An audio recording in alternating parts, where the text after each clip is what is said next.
Um, Today we're beginning our final theme for the class.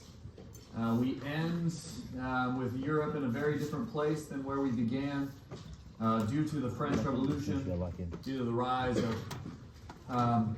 maybe one of Europe's last emperors, or at least claiming to be an emperor, in Napoleon Bonaparte. And then with his collapse and the collapse of the old world of Europe, that's where we'll send you off to Hume 313 someday. So this is our last unit, our last theme for the class. There's a little bit of sort of tail end of the Enlightenment that I need to get through to kind of think about some of the things that have changed. So we'll close out with a couple of people from the Enlightenment as we think about the backgrounds of what we call the French Revolution. In many ways, this kind of gets to it, this image over here, which maybe at first glance appears to be a somewhat stereotypical medieval image, maybe even sometimes if you just look at it at first glance. But actually, this image tells us a lot about the way that Europe has changed by the 18th century, by the 1700s. Because this image is of a French philosopher named Voltaire, who we'll talk a little bit about today. He's sitting at his desk. And in the Middle Ages, they might have had this image of somebody sitting at their desk and being enlightened by God, right? And the light of the heavens beaming down upon this great writer. But actually, in this image, the person seated up in the heavens is not God, but actually Isaac Newton. So the person up in the heavens, seated in the clouds, who's illuminating Voltaire and the future, according to this image, is Isaac Newton. And the universal, right, mathematics of the Newtonian world, he's the one who's giving true light to the West now. No longer God, but now the findings of the scientific revolution and the Enlightenment. So that's the difference of the world that we're now in the 1700s and then leading into the French Revolution. So let's think about a couple of backgrounds. Again, I want to kind of think about, in some ways, how the Enlightenment, again, still plays into the French Revolution. And so there's a few people that we still haven't talked about that I think are important in terms of how life changes. Again, some of the things that you and I inherit as simply being truth, we're getting from many of these people in the Enlightenment context. One who's oftentimes not talked about very often, unless maybe you're doing something very, very specific, is a man called Cesare Beccaria. A nice Italian name in there. Beccaria is an enlightened thinker in terms of what punishment should be. Punishment.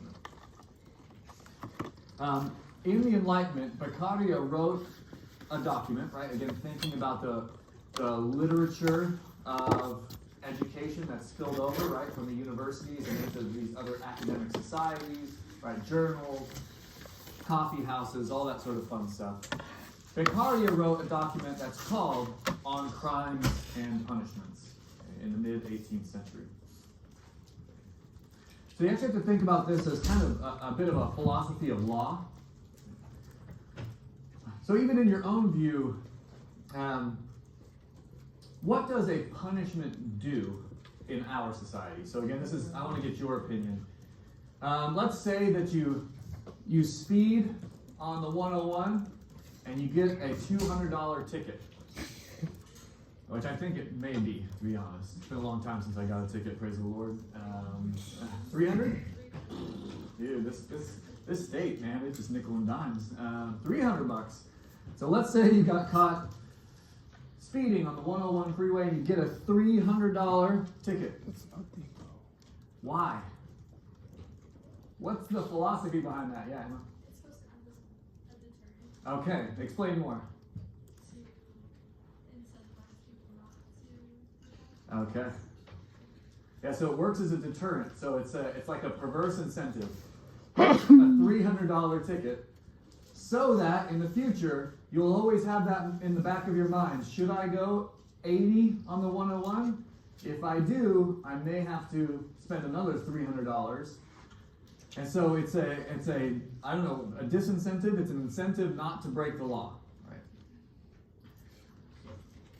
What about other things? Let's say, you break into somebody's house and you steal a bunch of their property and you end up burning it down. So we have a couple of issues, right? Not only theft, but then also arson, let's say.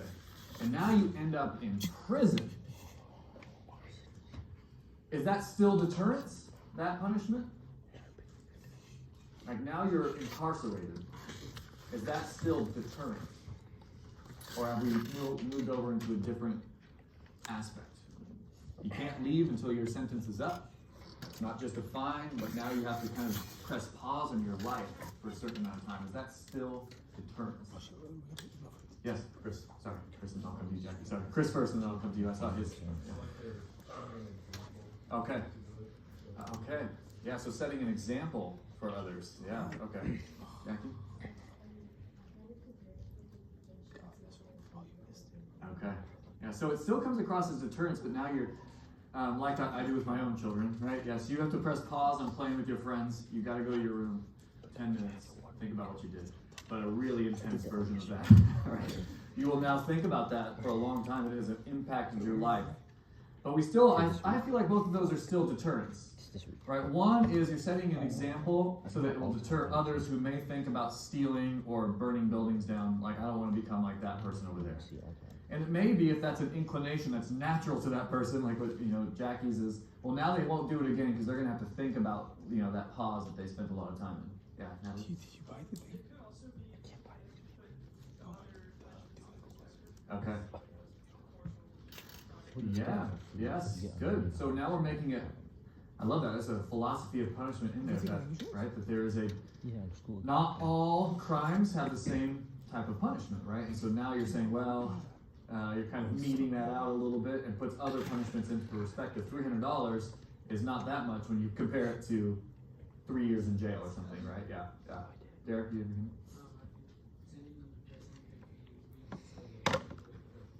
Okay. Yeah. Okay, reconciliation and rehabilitation are two words that you just said that come up a lot in the modern sort of view of what punishments do, right? To reconcile this person to, they committed a crime, perhaps not just against a person, but against society. And so now they have a punishment that reconciles them, it balances that back out. And then the hope is a rehabilitation, that they will come back into society, rehabilitated. Excellent. These are modern, in many ways, enlightened views about what punishment was supposed to do. None of you said punishment is there as an act of vengeance.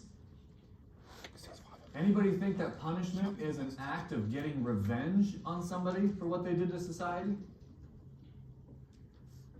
What about punishment as a way to protect all the rest of us from a degenerate person? Like it's a societal protection for those of us who are law-abiding citizens. Nobody views, punishment in those types of ways to protect the social contract.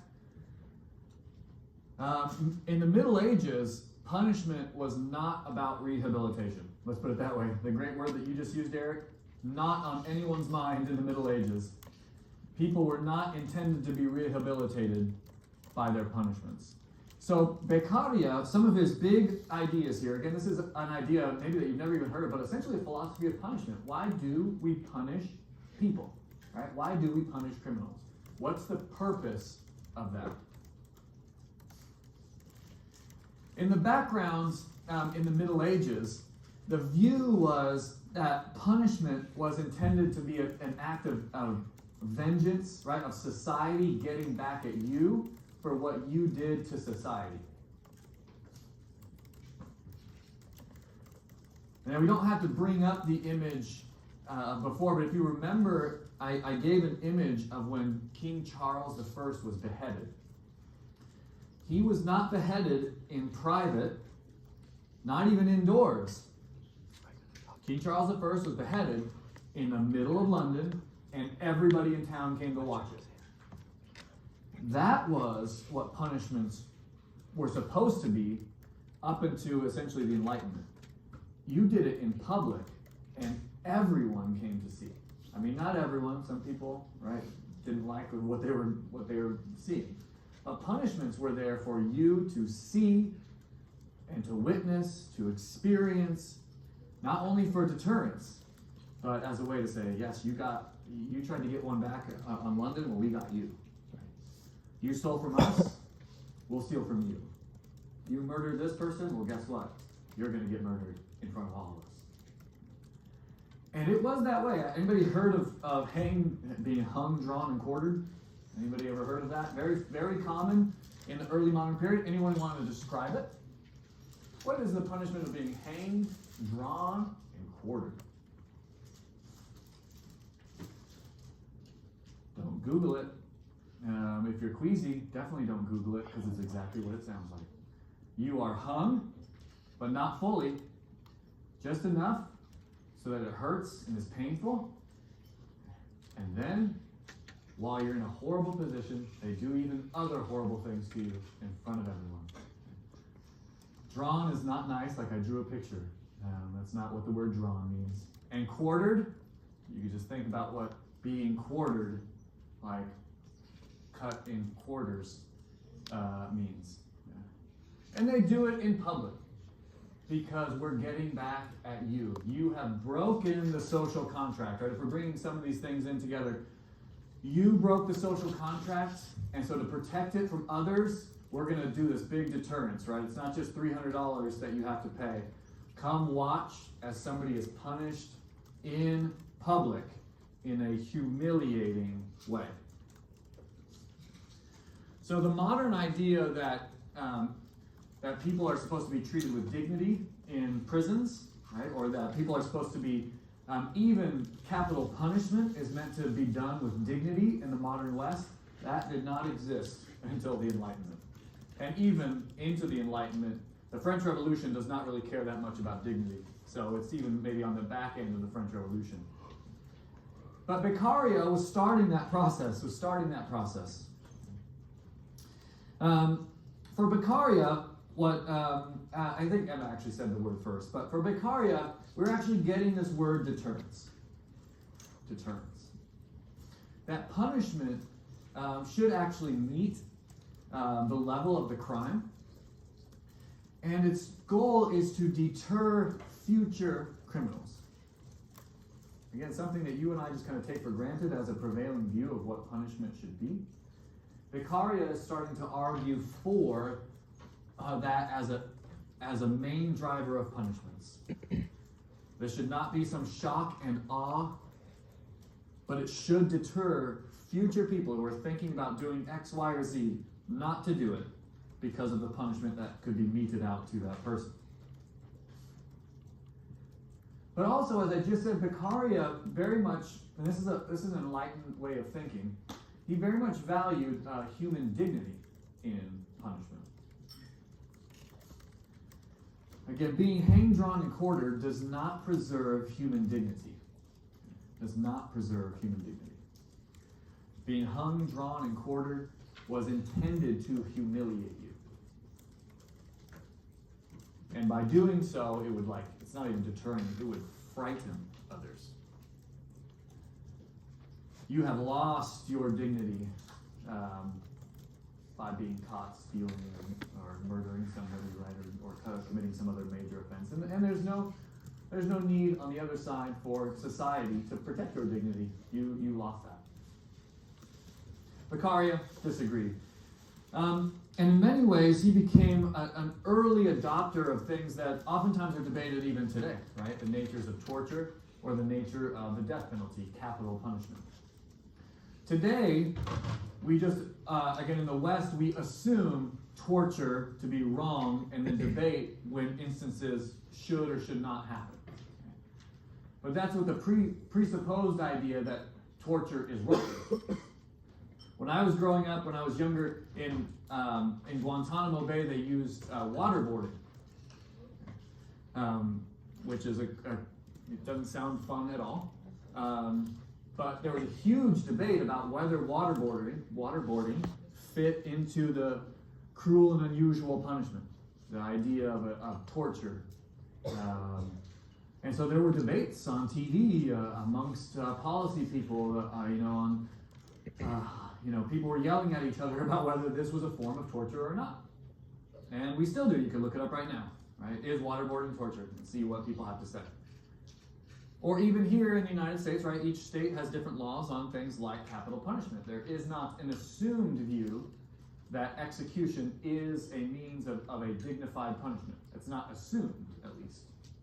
Right? Some states have it, some states don't. Some states have gone up and down with it. And then when it does happen, we have the debate of what's the most dignified way for somebody to die by the hands of the state. So then you have an even further debate, right, of what's the most dignified way for that to take place. At least here in the United States, we don't do it in public. Right? We don't do it in the middle of an open square, and you're not invited. That's a new way of thinking about the nature of punishment. And again, not all nations do it the same way, even within the West to today. And a lot of that is based upon, again, these new views of what the human is, right? The more optimistic view of humanity, right? Starting with their dignity and then working towards preservation of human dignity.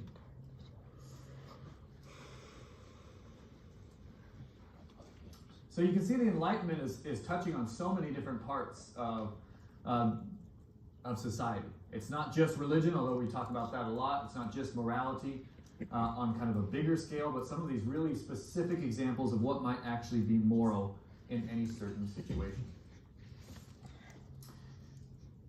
Oftentimes the person viewed as the height or maybe the encapsulation of the Enlightenment, again, even by this woodcut here on the right-hand side, is a man called Voltaire.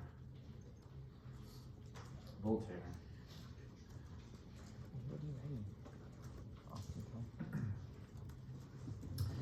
Voltaire was a French intellectual. That was not his real name, but his pen name, Voltaire. A French intellectual, again, coming during this period of the Enlightenment, inheriting a lot, again, as at least this artist wanted to depict a lot of the background of the scientific Enlightenment and himself enlightened thinkers, right? The scientific revolution and Enlightenment. But he's coming in the midst of France that's still in absolutism. The absolutism of Louis XIV, his son Louis XV, and then at the end, Louis XVI will be the one who's going to be beheaded in the French Revolution, giving that away.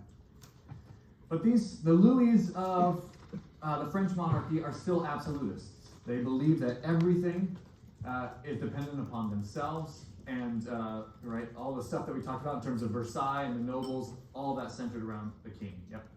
How did you live so long? Voltaire,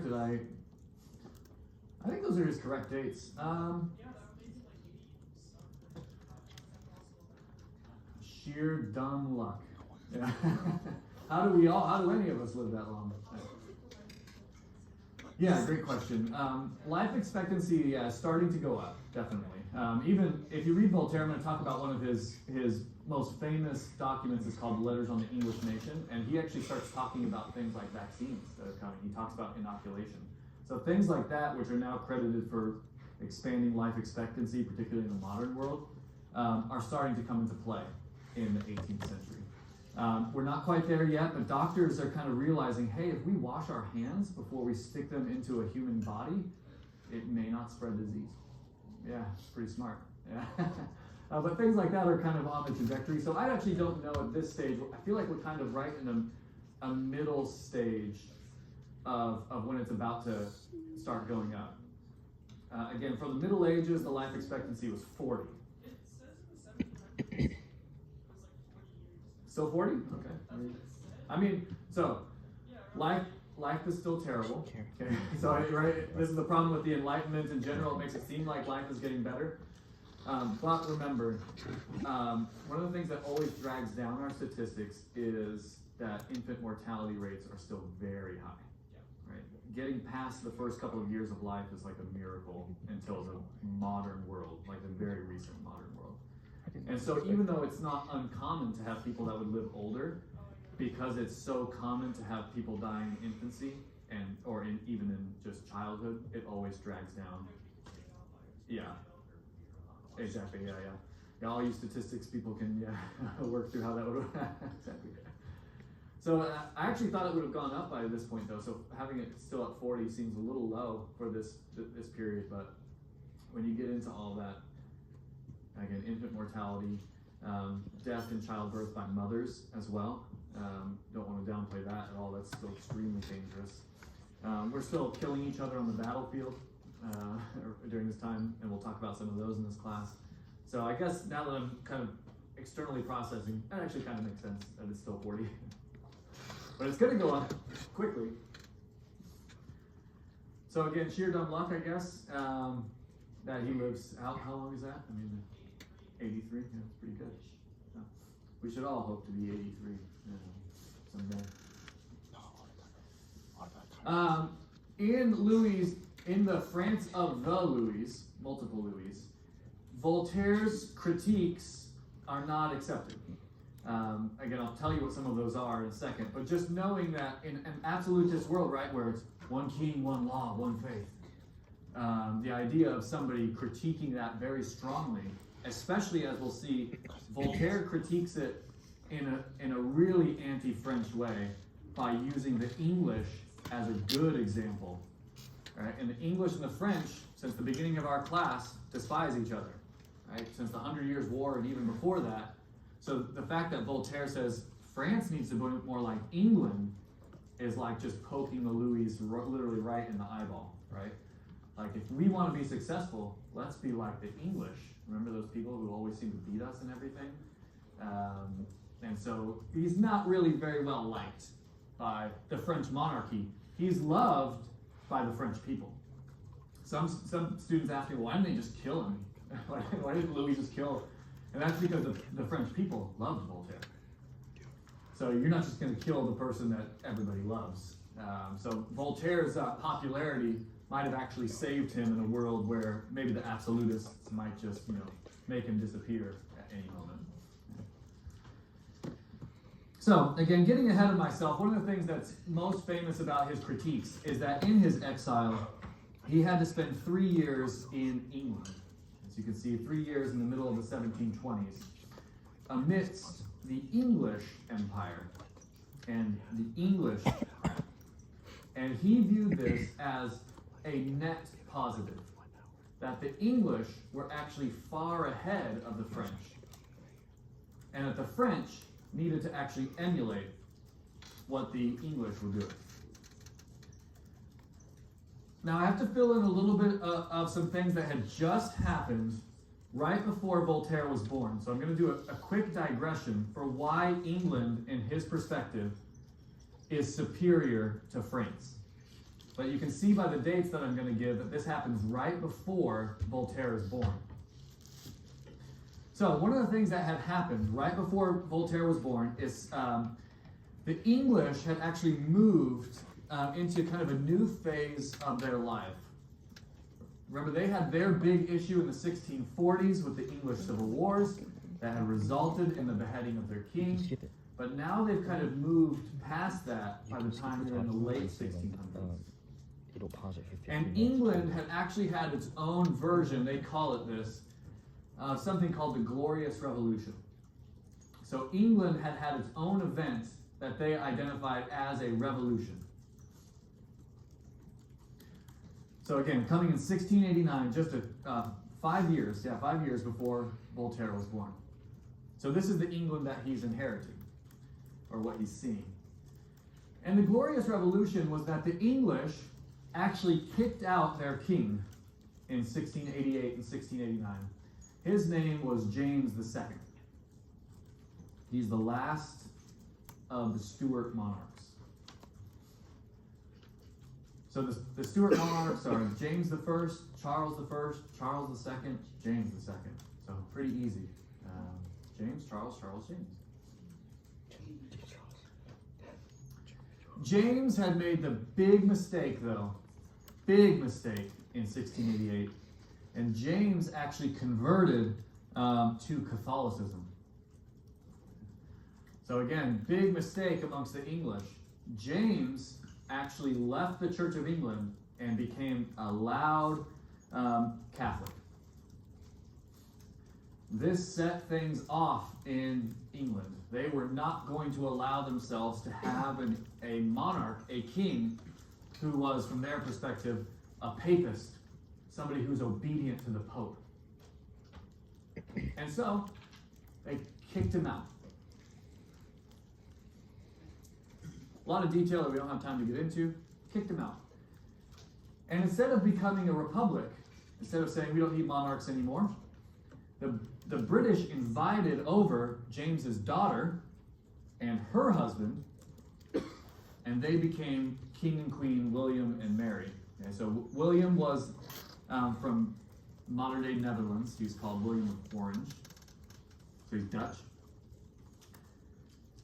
But William was married to James's daughter.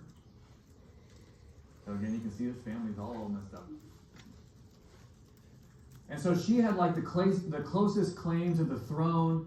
William was really well liked in the Dutch Republic.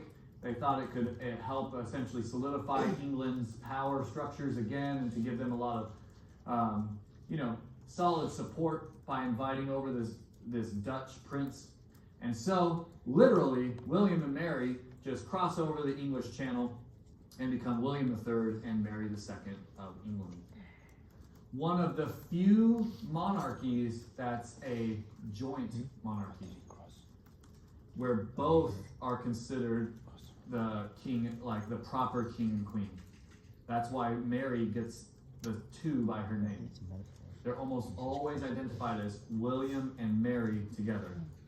Not William, who's married to Mary, but a joint monarchy. William III and Mary II. Yeah. By that, do you mean that they both have power? Yes, they both shared power, yes. Again, even today, the English crown is very different now, but King Charles III, his wife Camilla, is called Queen Camilla, but she doesn't share any power. She's not Queen Camilla I of England. She's just kind of granted that title, Queen, as kind of an honor. This is not that way. This is like proper king and proper queen ruling jointly. Yeah, does that make sense? They just don't give you. Yeah. Yeah. What does it mean back in 15 minutes? No, they were already married. Activity in 15 minutes. Yeah, so But Mary. with respect to XP, I need to still No. complete the lesson.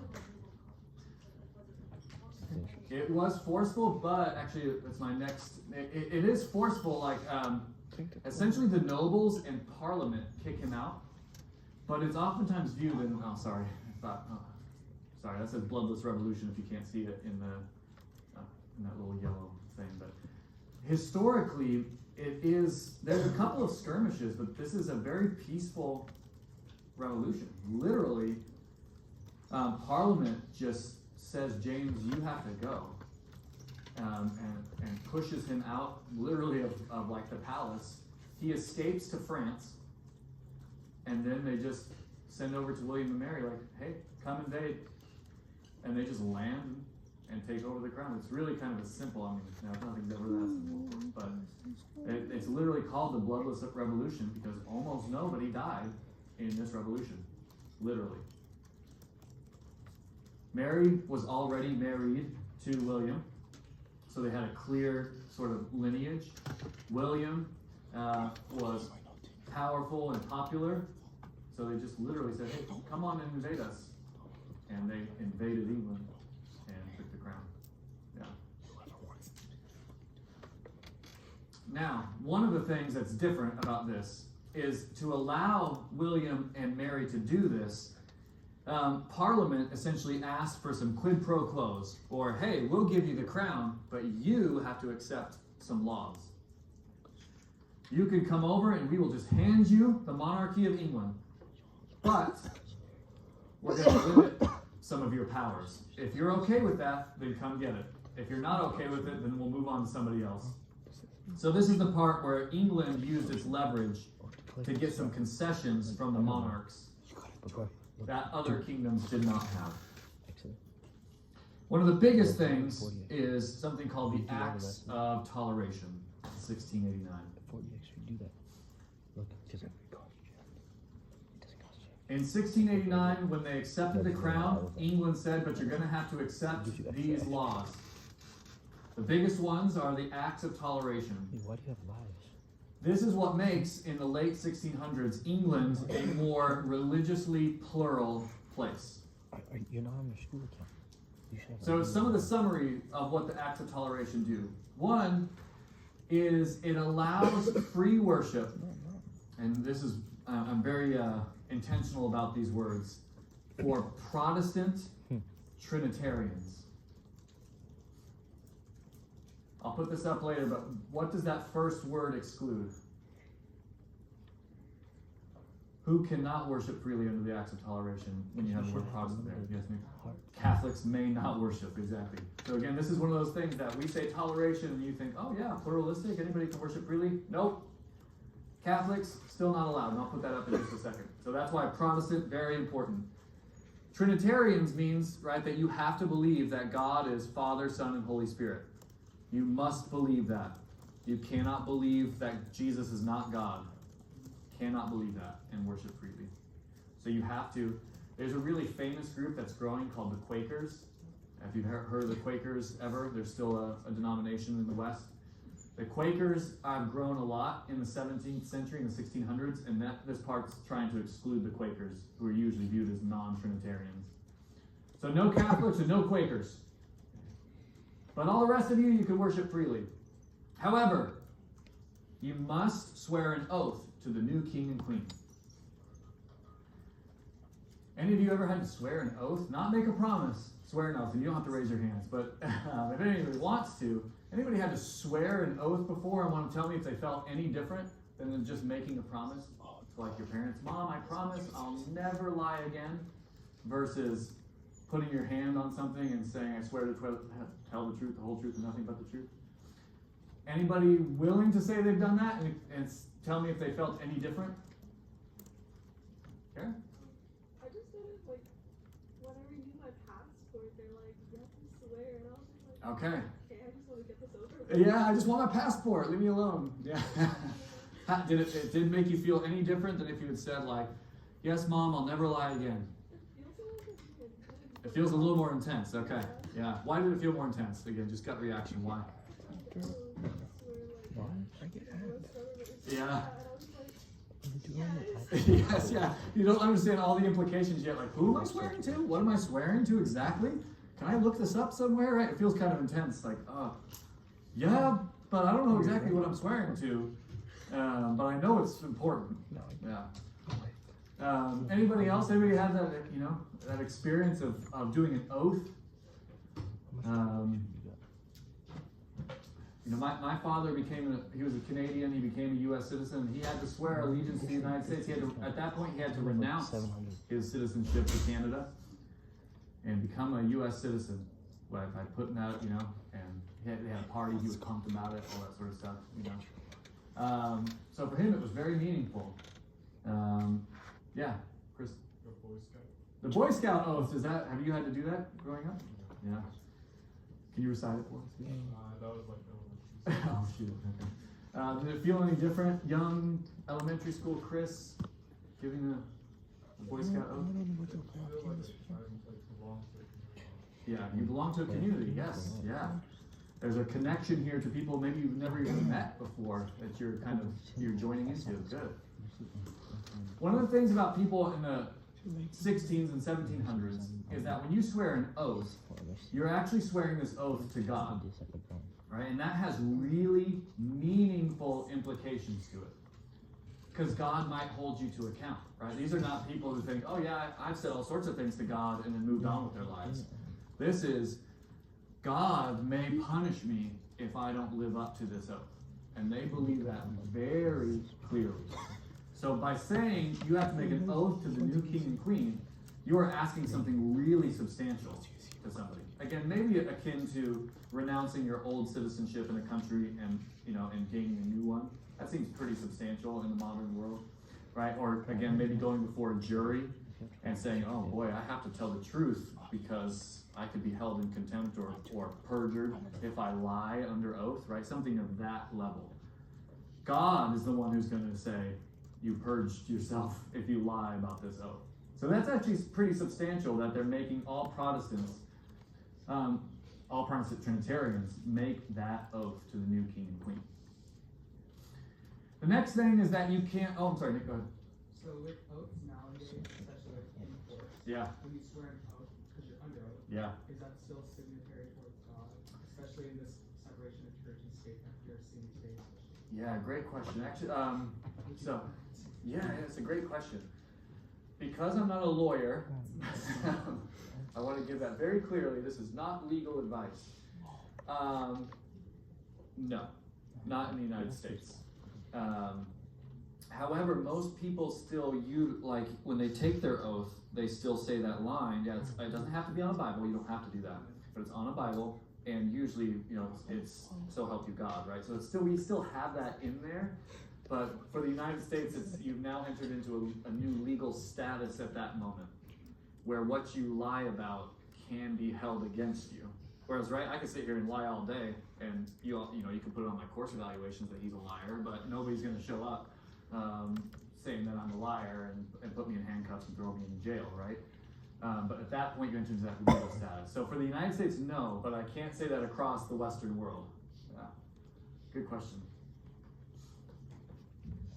I think that under God, though, part is supposed to scare people a little bit.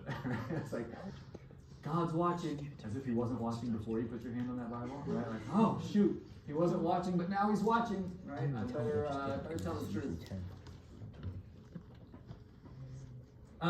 For Protestant Trinitarians, though, you had to keep your doors unlocked.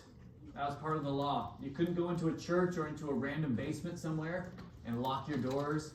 The king had to be able to show up and see what you were doing. Or not necessarily the king, but a sheriff, a law enforcement officer should be able to walk into your church and ensure that your preaching isn't preaching, let's kill the king, let's kill the queen, something like that. That your preaching is not telling the people in the pews, let's rebel against the monarchs and pledge allegiance to Louis XV or something. They have to be able to march in there and see what you're saying, hear what you're saying. So Voltaire was coming into this where he viewed it as very tolerationist. We now describe it as limited toleration. Limited toleration, because again, the big thing that needs to make sure it's on your notes, boom, no Catholics allowed. Even to today, they did not rescind all of these laws. This is the disaster of the English system, is they have like hundreds of years of laws that they never rescinded, that are still on the books. And one of the things about this is that it prohibited Catholics from ever becoming monarch. Catholics were forbidden from becoming the king or queen of England from here on out. And that law is still on the books. Now, in other words, if King Charles III converted to Catholicism, there would be enough support in the law to say, well, let's kick him off the throne. Now, would anybody actually do that is a different question. Yeah, it's like, no, they wouldn't do it. And I agree with you, I don't think they would do it. But in the law, they could. They could kick him off the throne. They need to rescind it, and they still haven't done it. Again, if you grew up like me, I always heard about when John F. Kennedy became president of the United States, that it was a huge moment. We had a Catholic president. I don't know if you ever grew up with that view of that moment, that we had our first Catholic president in JFK, and it was huge. This is part of the reason why. Okay, not the full reason, but even by the 20th century, there was hesitancy by Americans about a Catholic president. Would he obey the Pope, or would he obey the Constitution? So we inherited, so that by the time you get to that, I think President Biden was only our second Catholic president. I don't think we had another Catholic in between Kennedy and President Biden. And again, a lot of it is because we inherit some of these views about the relationship of obedience within the Catholic Church. Again, there's lots of other aspects that come in the mass immigration of the 19th century as well that come into play with Now, for Voltaire, though, he actually viewed this as a very positive instance, and actually wrote some letters about his time in England. So you can see that this is coming after his 3 years that ended in 1729. He then writes a series of letters, and they're pretty short, all about essentially how England is better than France. And he is French. So how England is superior to the French. And he has several different instances for why the English are at a different place and a better place than the French are in the mid-18th century. One of the biggest ones is that unlike France, England has a parliament. Right? It is, although they have kings, they have a substantial democratic wing that is making laws and holding the kings and queens in check. France does not have that. France is still an absolutist monarchy. So you have absolutism versus democratic parliamentarianism. So they both have kings, but the English have been able to sort of rein their kings in a way that the French never have. Yeah, Dick. What about the Estates General? The Estates General have not been called at this point for over 100 years, I think. So the French have the Estates General, but the kings never use them. They never essentially say, "Hey, let's call our democratic wing to bear." But we will. That's a great point, and we will bring it up in the issues of the French Revolution. So they're supposed to have a democracy, in other words, but they don't use it. The kings just bypass that. Whereas England has now hemmed in their kings and said, "No, you have to listen to the Parliament." Or in France, again, this is going to come into play in the French Revolution. The French have a really strong aristocracy still, a really strong set of nobles that hold a lot of power. And from Voltaire's perspective, the English didn't have that. From his perspective, the English valued more of what we might call a meritocracy at this point. All that stuff I talked about with the growth of industry, England, he thinks, has become a place where merchants who have proven their worth have risen up significantly. So that you have people who have, again, from his perspective, who have earned this right, as opposed to the aristocrats who just were born into it. They may be totally useless, but they were born with the title. Yeah. French have a strong aristocracy. England's has been diminished, or has been made weaker by the fact that they're essentially more of a meritocracy, that people who have actually earned their worth have power. So again, I'll bring this up in the French Revolution, but in France, there's huge benefits of just being born an aristocrat. In England, they've kind of done away with those things and made life, from Voltaire's perspective, more like equal, more democratic. So that just because you have the name Baron or Duke or Count in England doesn't count as much as it does in France. In France, it counts way too much. And we'll talk about that with the French Revolution. So again, you can see there's like this strong old world going on in France, right? Strong kings, strong aristocrats, and he thinks this is causing France to fall behind in the 18th century world. Or taxation. Again, this will come into play with the French Revolution. In England, they seem to have made taxation democratic. Everybody is taxed on goods or duties. It doesn't matter if you're the richest person in the world or the poorest person in the world. You pay taxes on what you buy, something along those lines. France, that was not the case. In France, again, if you were a member of the clergy, like if you were a Catholic priest, or a member of the nobility, you were exempt from a humongous amount of taxes. Again, this is what's going to come to play in the French Revolution, so we'll pause on the specifics of that. But in France, according to Voltaire, this made things worse. It's complicated, it's out of date, it's causing animosity, like anger, amongst people. And in England, they seem to have, of course, there's always problems, but they seem to have ironed out some of those problems by getting rid of these ancient exemptions just because you're a noble, that you get a tax exemption. So what's very complicated in France to Voltaire comes across as straightforward in England, and it's helping England to become a superior empire. And then in France, they still have the singular faith of Catholicism, whereas Voltaire saw in England a more tolerationist view. Again, Catholics are not allowed, but in France, nobody's allowed except for Catholics. France still has the one king, one law, one faith. England has, well, as long as you're a Protestant Trinitarian, you have some level of toleration. And so in many ways, Voltaire's letters come across as old world versus new world kind of thinking. France was still in a world of kind of like the medieval Europe, of singular religion, complicated taxation, really powerful local nobles, and the king atop all of this. And England, from his perspective, was a more global place. It had recognized some of the flattening out of all of this society. The world was bigger than we thought it was. Kings are not as important. The people make up the state. And from his perspective, that's making England superior over France, superior nation. And remember, Voltaire himself is French.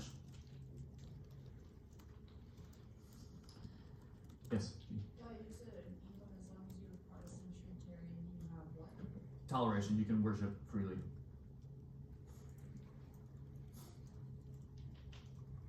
One of the things, or, one of the many things that Voltaire is known for is that he was strongly against what's called religious dogma.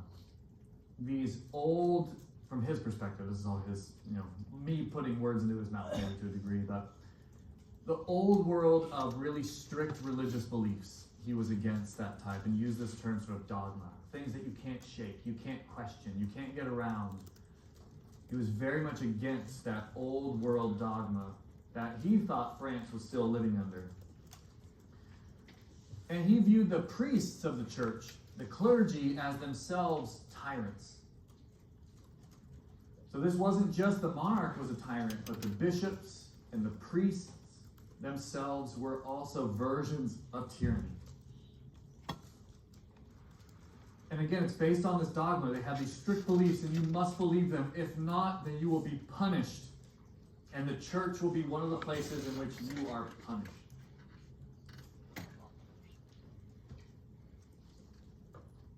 And so Voltaire fits into a new religious theme that's, again, something that influences our country significantly. Many of our founding fathers fit into this new theme. He did not invent this, and it's not even really a religion, but I'm going to put it up here anyways. It's more of like a worldview, a philosophical worldview. That's called deism. Do you have a question, Nancy? Yeah, go ahead. Yeah, thank you. Dogma is like these really tightly held religious beliefs, especially around the Catholic Church. Good question. Deism was the belief that God exists, but he does not interact with the world on a daily basis. So deism is the idea that God exists, but he does not interact very often. Again, it kind of comes back to the scientific revolution and this idea that I don't think Isaac Newton would have himself believed, but some of the implications of Newtonian physics and Newtonian gravity is that you don't really need a creator to be active any longer. Mathematics and universal gravity can explain how things are moving, why they move that way. It can predict where they're going to be, and it seems to be universal. And so God may have been the first push, but he doesn't have to push any longer. One of the most famous examples of this, though it's a little bit later, is the divine watchmaker argument. That God, like an old-timey watch, he built all the intricate mechanisms of the watch. He gave the watch its logic, but then he wound up the watch, gave it the tension it needs, and then let it go. and now the watch moves of its own physical laws. He created it, he designed it, he got it first going, but now God just sits back and lets it go. It's a highly rationalistic view of how God works in the world. He's still there, but he doesn't need to intervene. The laws that he created keep it going of their own sort of mechanisms and energy. And so Voltaire is oftentimes viewed as kind of a key proponent, somebody who strongly believed in that type of God in the universe. People like Thomas Jefferson and others fit into that mold. Benjamin Franklin, yeah. Was this a completely separate story, or was it itself? That's a great question. I would argue, so the question is this totally separate from Christianity, or is this kind of like within Christianity, but a sub-view within Christianity? Yeah, I would say it's a subcategory primarily of Protestantism. So it is Christian, but I would argue, based upon what you just said, it's more to do with a sort of Protestant view. It's not to say that that there aren't examples of Catholics who are deists, but I think the way Catholicism works at this time, it's more of an antidote to deism, just the way Catholicism works. It just has a really strong view. And Protestants have now, proliferated into 50 different versions, so there's nobody keeping it together like there is in Catholicism. And so most of our founding fathers who are viewed as deists come from like the Anglican, the Church of, like Thomas Jefferson grew up Church of England, became a deist.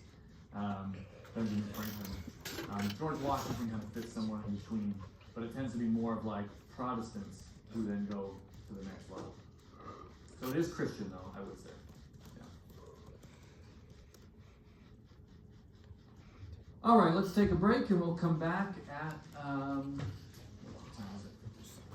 One of the things that precedes the French Revolution, right? It doesn't come out of nowhere. It's not even the first place to have a revolution. In many instances, the French Revolution is part of a longer trajectory of revolt in the mid to late 18th century. Maybe a subcategory that many historians call the Age of Revolutions.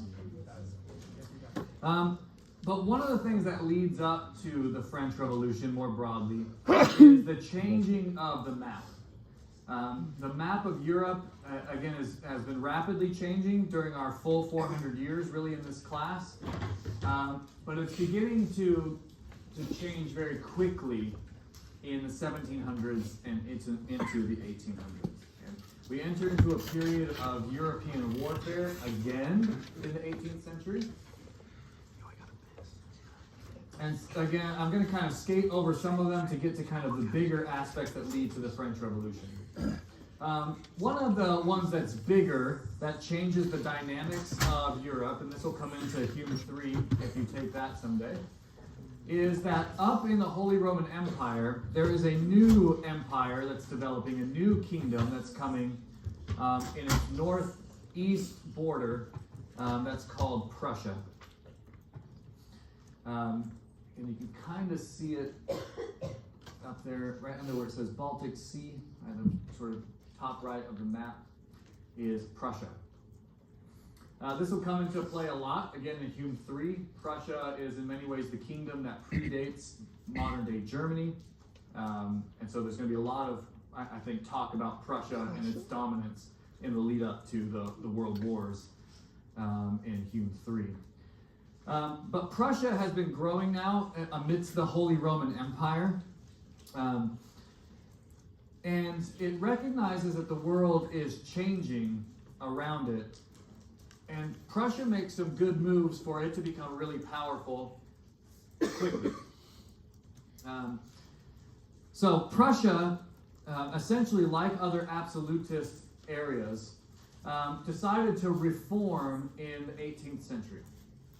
So Prussia, again, was an area of the Holy Roman Empire that's now beginning to assert its own independence. And in the mid-18th century, they began to reform substantially, particularly their government and their army, to make it more modern, to catch up with where the rest of the world had already been. And they do it very quickly and very effectively. One of the ways that they do this is they're actually granted a new status by the Holy Roman Empire itself. So again, we don't have all the time to get into the weeds on exactly how this happens. But Prussia is essentially given a gift by the emperor, and it becomes one of the few places within the empire that's actually allowed to call itself a kingdom in the Holy Roman Empire. Again, you can just put this in your notes as this is a reward that's given to this area for the way that it's helped the Holy Roman Empire previously. So they get a promotion to become a kingdom. There's almost no kingdoms in the Holy Roman Empire. So the fact that they allow this title is really substantial for the way that Prussia is essentially rising on the global scale. By 1740, they have reformed so much that they've become the fourth largest army in Europe. I mean, that's pretty substantial when you have these kingdoms that have now been in existence for like 300 years. If you think about the kingdoms of Spain, kingdoms of France, kingdoms of England. Right, we started our class down here with the kingdom of Naples, right, in the end of the Middle Ages. Like, some of these kingdoms are old. Some of them should be extremely rich and extremely powerful. Prussia is kind of the new kid on the block, and it becomes really powerful really quickly.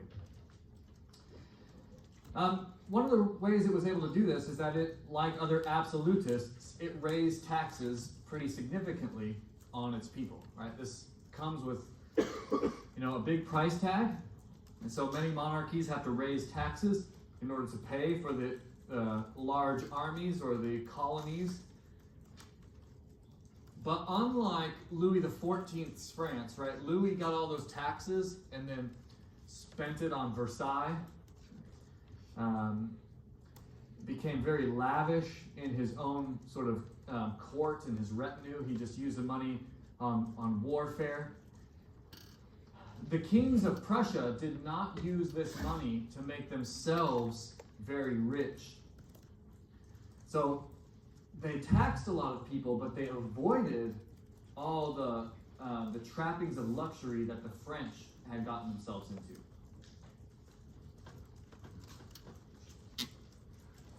So again, Louis XIV, he got all of the best parts of absolutism.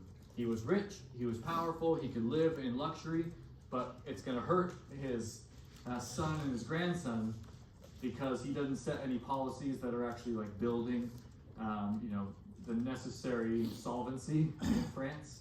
He's just getting money and spending it. The absolutists in Prussia are getting money, but then not just spending it on these great castles and these great building projects, but using it to make themselves more efficient, more powerful, to raise armies, to update literally like ammunition and gear. And so one of the things that's different about absolutism in Prussia is that it doesn't have those trappings of the luxuries of the French world. And this is what helps them to rise very quickly. They gain a lot of money, but then they spend it on things that will make them powerful quickly. And so by the time that we get to the mid-18th century, Prussia has, even though it's technically a part of the Holy Roman Empire, has now become a major competitor to the Holy Roman emperors themselves. So again, the Holy Roman Empire might have sort of let the fox into the henhouse by starting this process of them becoming a kingdom and then watching them expand very quickly on their northeastern side. Prussia is what also brings in, you can see it in there, but Berlin, right, the current capital of Germany, that was essentially Prussia's center point. And so Berlin becomes a much more important city beginning in the 18th century and begins its rise to become the preeminent city, we might say, of Germany today. So again, this is starting some of the things that you and I just inherit as being just the expectation that Berlin would be an important city. In Germany, it really hasn't been until the rise of the Prussian Empire. Now, all of this comes to a head in something called the War for the Austrian Succession. And again, it has a lot of the things that we've seen before, so I don't need to, belabor the point. But in the Holy Roman Empire, the emperor at the time, Charles VI, he dies without an heir, right? I don't need to belabor that point and the issues that come without when you don't have an heir to take the throne, especially a male heir, right? And so instead, Charles VI of the Holy Roman Empire, he does, though, he has a daughter. I've heard this before.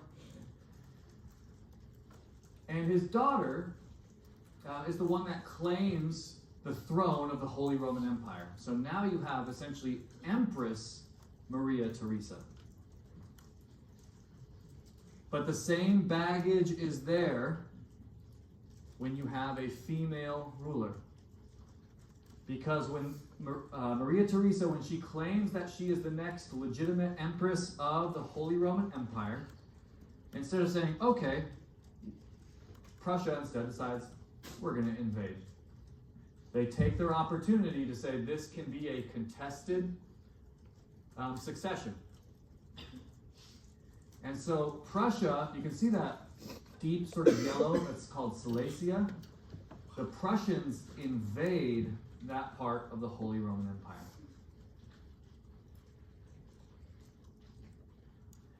Now again, I don't need to belabor it, but the big thing is that unlike if this had been a male heir, they actually believe that they have the right to contest this.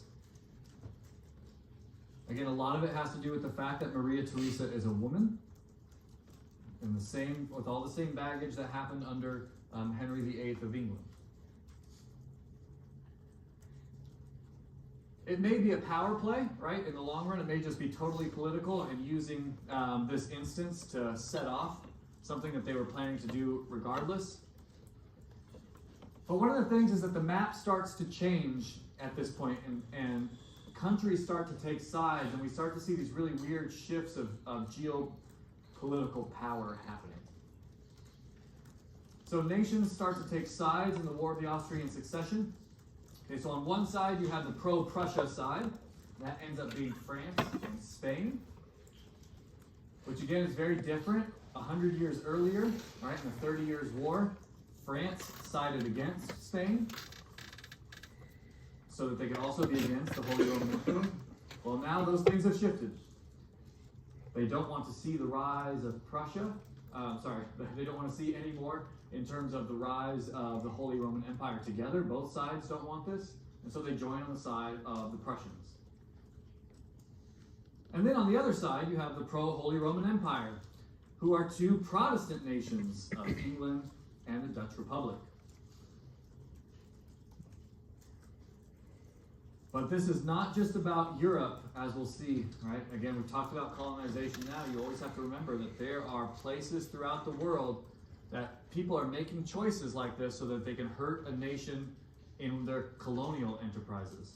So the English and the French are now essentially ruling many parts of the world. And so the English, I think, side with the Holy Roman Empire to get back at France, not necessarily because they're really strongly pro-Holy Roman Empire.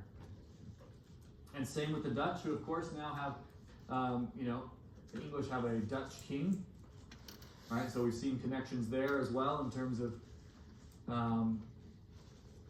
England and the Dutch Republic now siding with the Holy Roman Empire against the Prussians. And so they start a whole sort of land war in Europe that really gets nowhere because ultimately, a few years later, Maria Theresa is confirmed to the throne and she becomes Empress Maria Theresa of the Holy Roman Empire. But it has shifted the politics. And this is where some things that directly impact our country come into play. So all that to say, with the War of the Austrian Succession, it's one of those that seems useless in the long run. They fought each other over this claim to the throne, and Maria Theresa ended up still with the throne at the end of it. But it led to the rise of Prussia, and it's now leading to a war between the English and the French. So this is the real key, is it's shifting politics and geopolitics now to a much broader scale. And that results in many ways with what scholars view as the very first World War, even though, of course, as you should make sure you know, they do not call this World War I, right? But many scholars view this as the very first World War. We call it the 7 Years' War, and it directly impacts the United States of America, which of course doesn't quite exist yet, but it may lead to the formation of our country. So the 7 Years' War. The 7 Years' War, as you can see, 1756 to 63. Because of all of these geopolitical realignments, right? Whatever had been happening over the last few hundred years in terms of I support this or you support that, that's gone out the window now with the War of the Austrian Succession. And people are starting to renegotiate their own allegiances with other European nations. And so the map is starting to shift, and it's going to shift really quickly. So, France and the Holy Roman Empire all of a sudden realize, okay, we both kind of ended up in the losing end of the War of the Austrian Succession. So, in a strange turn of events, the French and the Holy Roman Empire gang up together. They actually form an alliance. They both essentially lost the previous war, so they come together to say, how can we get back at the people that won the War of the Austrian Succession? And so they make a secret treaty with the Holy Roman Empire. It feels very James Bondy type of secret treaties, right? All of these, worldwide actors making alliances with each other against other nations. So then, in response, the English also shift their alliance. And now they ally with the Prussians against the French and the Holy Roman Empire. And the first fighting actually begins in 1754. This is one of the dumbest things about historians, is that we called this the 7 Years' War, and it really takes place for 9 years. Because it doesn't officially become a war for 2 more years, even though clearly fighting began in 1754. Yeah.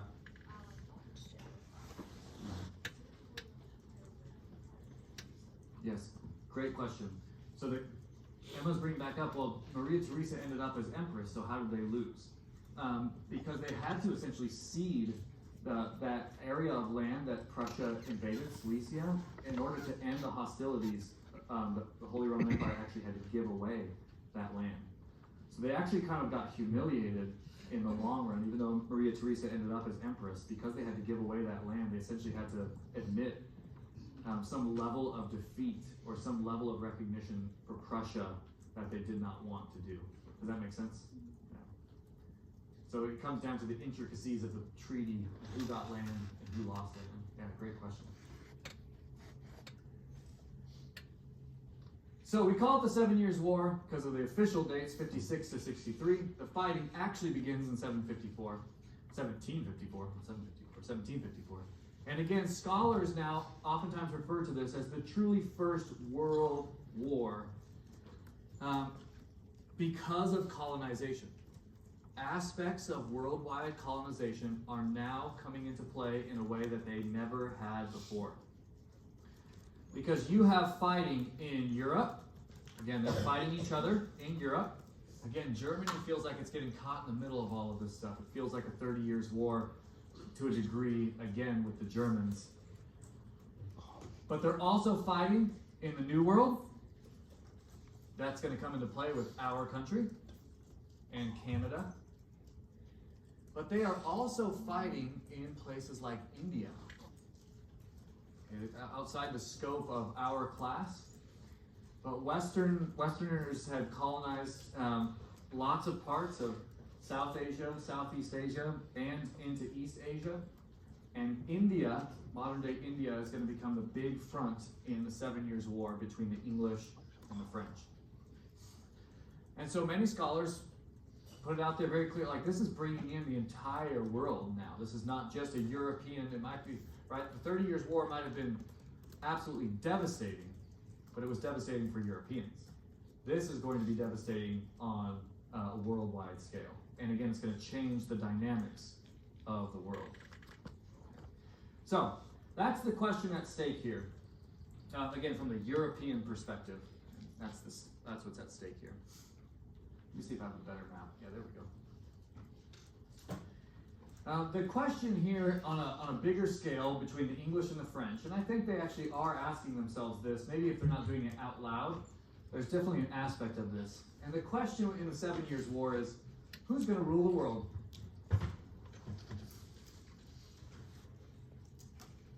And our two major nations that we've now chronicled several times in this class are the two stakeholders from their perspective. Of course, there's lots of different stakeholders who have no ability to speak into the situation, but the two big stakeholders here are the English and the French. Who is going to be the world ruler? Now, just because I'm assuming you know some parts of the story, I'll give it away. The English win this war.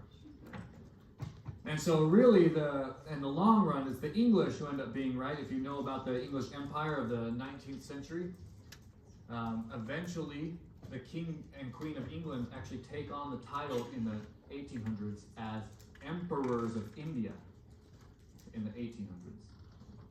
So giving away the ending, England's going to win this war, and they very much are going to essentially become the rulers of the world. Yeah, Nick, sorry, go ahead.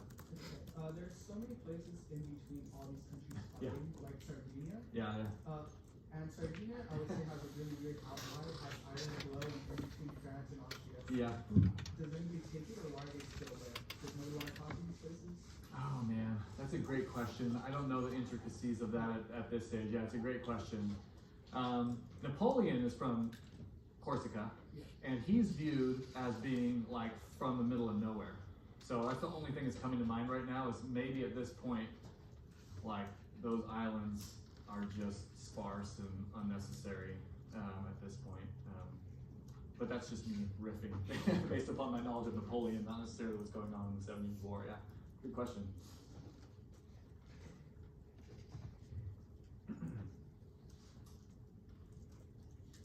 So,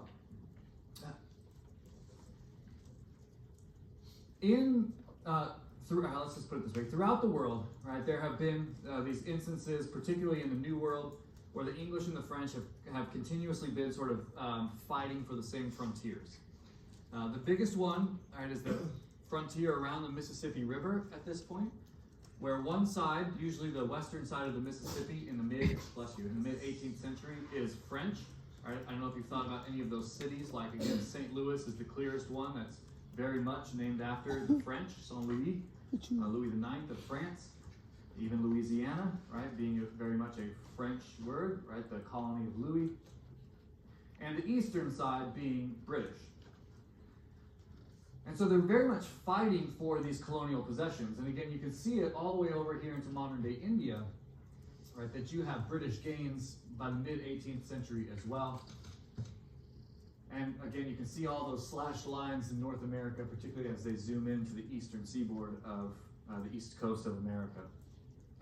So very much is a battle over these colonial possessions. Who's going to become the dominant colonial power? In America, again, this is maybe how you learned it, but in America, the version of the 7 Years' War that we talk about growing up is actually referred to as the French and Indian War. I don't know if you grew up, that's still oftentimes in the history books, is that the 7 Years' War in America is called the French and Indian War. So if you've heard of that war before in colonial America, that is the American front of the 7 Years' War.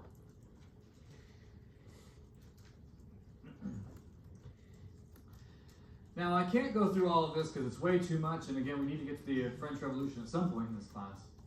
All that to say, our first president, when he was young and not as well seasoned, he's the one who accidentally started this war. George Washington pretty much accidentally started a war that took over the entire world. George Washington, again, was a young, at this point, British soldier, and he unsmartly, let's put it this way, or foolishly, or I don't know, maybe he really thought he was going to be able to do something important.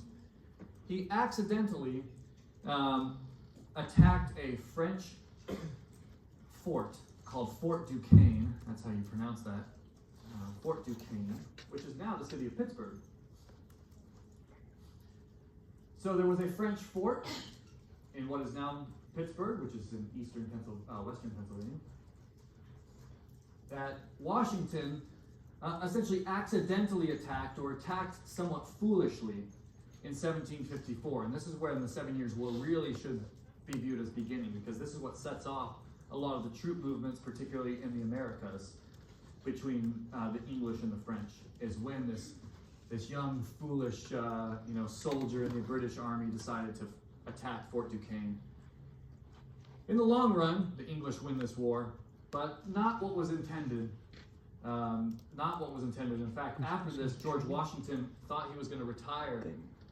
Like, he so foolishly did this that he thought he was going to retire back to his farm, and then the American Revolution brought him back into the game.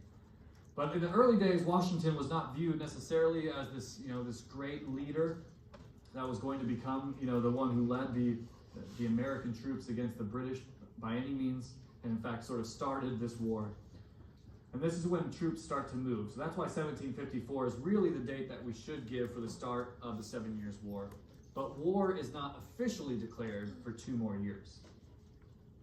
So there is fighting essentially for 2 years in the colony before they actually even declare war on each other. Not totally uncommon, but this is what gives us kind of inappropriate or not particularly precise dates for this skirmish overall.